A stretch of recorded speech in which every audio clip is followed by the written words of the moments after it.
সফলতা এবং ব্যর্থতা এই দুটো শব্দ আমাদের জীবনের সাথে খুবই গভীরভাবে জড়িত। আমরা কে সফল বা কে ব্যর্থ অনেক সময় নিজের ক্ষেত্রেও হিসাব নিকাশ করতে করতে ক্লান্ত হয়ে যাই, অনেক সময় অন্যের ক্ষেত্রেও হিসাব নিকাশ করতে করতে ক্লান্ত হয়ে যাই। একটা সময় আমরা অনেকটা হতাশার মধ্যে দিয়েও আমাদের জীবন পার করতে হয় এই সফলতা এবং ব্যর্থতার হিসাব করতে করতে।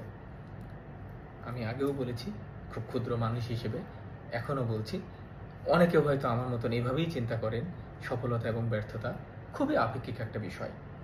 আমি আপনি যাকে খুব সফল হিসেবে দেখছি, হয়তো প্রকৃতপক্ষে তার জীবনে সে অনেক ক্ষেত্রেই ব্যর্থ। হয়তো তার পরিবারে সামান্য শান্তি নিয়ে আসার ক্ষেত্রেও সে ব্যর্থ। আমি আপনি হয়তো জানি না, কিন্তু তাকে আমরা দেখছি খুব সফল হিসেবে। আবার যে মানুষটাকে আমরা আমাদের সামনে খুব ব্যর্থ মানুষ হিসেবে দেখছি, হয়তো সেও কোনো না কোনোভাবে তার জীবনে সফল। তার জীবনের কঠিন পরিস্থিতিতে ধৈর্য সহকারে সেই পরিস্থিতি মোকাবেলা করে সে জীবন সংগ্রামে টিকে আছে বা টিকে গেছে। এটাও একটা বিরাট তার হয়তো সফলতা, আমি আপনি হয়তো জানি না। তো সুতরাং কাউকে খুব সহজেই সফল বা ব্যর্থ বলা খুবই কঠিন। আপনার স্বপ্ন ছিল ক্যারিয়ারে অনেক কিছু করবেন, করতে পারেননি, কারণ আপনি আপনার পরিবার, আপনার বাবা মা, আপনার ভাই বোন অনেককে সময় দিয়েছেন, তাদেরকে নিয়ে আপনি আপনার পরিবারের স্বপ্নটা দেখেছেন। আপনি এক প্রকার ভালো আছেন।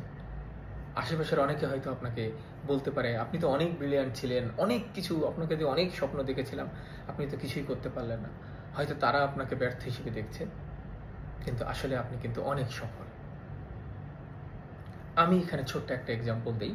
আগেও বলেছি, আমি যেমন 2019-এ যখন পিএইচডি শেষ করি, আমার খুব স্বপ্ন ছিল যে যত দ্রুত পারা যায় আমি পোস্ট ডকটা করে ফেলবো, এবং খুব ডিটারমাইন্ড ছিলাম। কিন্তু যখন আমি খুব গভীরভাবে চিন্তা করলাম যে 2018 সাল থেকে আমার বাবা ক্যান্সারে আক্রান্ত, এখনো পর্যন্ত আল্লাহর রহমতে তিনি সার্ভাইভ করছেন, তা আমি যদি এখন আবার 1 বছর বা 2 বছরের জন্য দেশের বাইরে চলে যাই, তো সেটা আমার পরিবারের জন্য খুব কঠিন একটা বিষয় হয়ে দাঁড়াবে। যদিও আমার পরিবারের সবাই খুবই কমিটেড আমার বাবার চিকিৎসা সেবার জন্য, তারপরও আমার কাছে মনে হয়েছে, এবং আমি চোখ বন্ধ করে সিদ্ধান্ত নিলাম যে না, আমি আর এই মুহূর্তে কোনোভাবেই দেশের বাইরে যাওয়ার চিন্তা করছি না বা করব না। এখান থেকে যখন আমার ক্যারিয়ার শেষ হবে বা শেষের দিকে বা এখান থেকে আরও 5 বছর পরে, অনেকেই হয়তো আমাকে বলতে পারে যে তুমি পোস্টডকটা করতে পারোনি, এটা তোমার জীবনের হয়তো একটা ব্যর্থতা, বা এটা তোমার জীবনের একটা লিমিটেশন বা ক্যারিয়ারের একটা লিমিটেশন। সে হয়তো তার মতো করে বলবে। আমি জানি প্রফেশনাল ডেভেলপমেন্টের জন্য এটা খুবই গুরুত্বপূর্ণ, তারপরেও আমি হয়তো আমার জীবনে এটাকে ব্যর্থতা হিসেবে দেখতে চাইবো না, হয়তো আমি চাইবো না, কারণ আমার সফলতা, আমার ব্যর্থতার সংজ্ঞা আমার কাছে।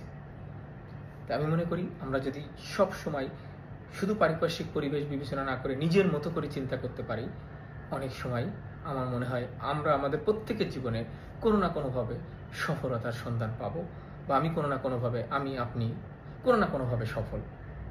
সুতরাং আমার মতো করে, আপনার মতো করে আমার আপনার সফলতার সংজ্ঞা নির্ধারণ করাটাই সবচেয়ে গুরুত্বপূর্ণ। জাস্ট আমি আমার ভাবনাটা শেয়ার করলাম। সবাই ভালো থাকবেন, সুস্থ থাকবেন। আল্লাহ হাফেজ।